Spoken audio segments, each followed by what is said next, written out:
Study کرتے رہیں. منہاج العابدین تو مختصر ہے، تو غالباً امام غزالی کی آخری کتابیں ہیں، تو ان کو پڑھیں آپ، انشاءاللہ بہت ذہن بنے گا. اور ایک بار پڑھنے سے کام نہیں چلے گا. سرسری ہم لوگ دیکھ لیتے کیا، پڑھ لی، یہ بار اس کو ضرورتاً ادھر دیکھ لیا کہ ادھر پڑھ لیا، تھوڑا ادھر پڑھ لیا، یہ کرتے رہیں گے تو ذہن ہمارا جو ہے نا اس سے وہ مانوس ہوتا رہے گا اور عمل کا جذبہ ملتا رہے گا. اپنے آپ کو افسوس ہوتا رہے گا کہ یار زندگی ہم نے برباد کر دی، نہ جانے کب موت آ جائے، اتنا وقت گزر گیا کچھ بھی نہیں کیا ہے.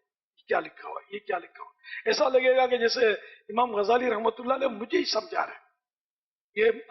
یہ میری غلطی ہے. اچھا یہ تو میرا برسوں کا عمل ہے، اس کی مذمت کر رہے ہیں.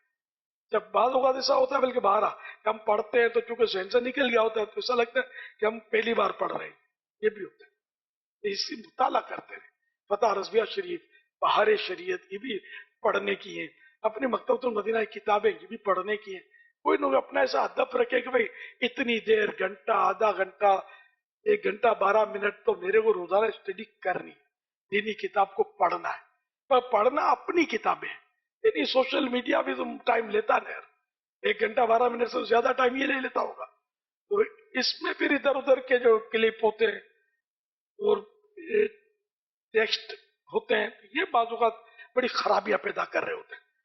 ان سے اگر ٹائم بچا کر ہم اپنے علماء کی مستند علماء کی کتابیں وہ پڑھیں تو اس سے انشاءاللہ ہمیں نفع حاصل ہوگا.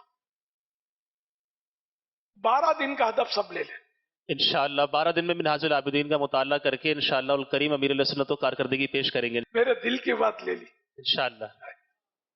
ماشاءاللہ مجھے کارکردگی ملتی ہے، دل خوش ہوتا ہے کہ فلاں کتاب پڑھ لی تو فتح رضویہ مکمل پڑھ لیا، بہار شریعت، مجھے مزہ آتا ہے. یہ کارکردگی اچھی لگتی ہے.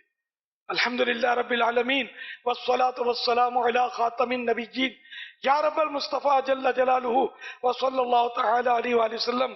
جو میرا مدنی بیٹا یا مدنی بیٹی 12 دن میں یعنی 3 جولائی سے لے کر 15 جولائی تک یا جب بھی شروع کرے تو 12 دن میں یہ منہاج العابدین پوری پڑھ لے، الہ العالمین اسے متقی پرہیزگار بنا، حاجی بنا، مدینے کا مسافر بنا اور جنت الفردوس میں اپنے پیارے حبیب صلی اللہ علیہ وسلم کا پڑوسی بنا. آمین. بجاہ خاتم النبیین صلی اللہ تعالی علیہ وآلہ وسلم صلو علی الحبیب صلی اللہ علیہ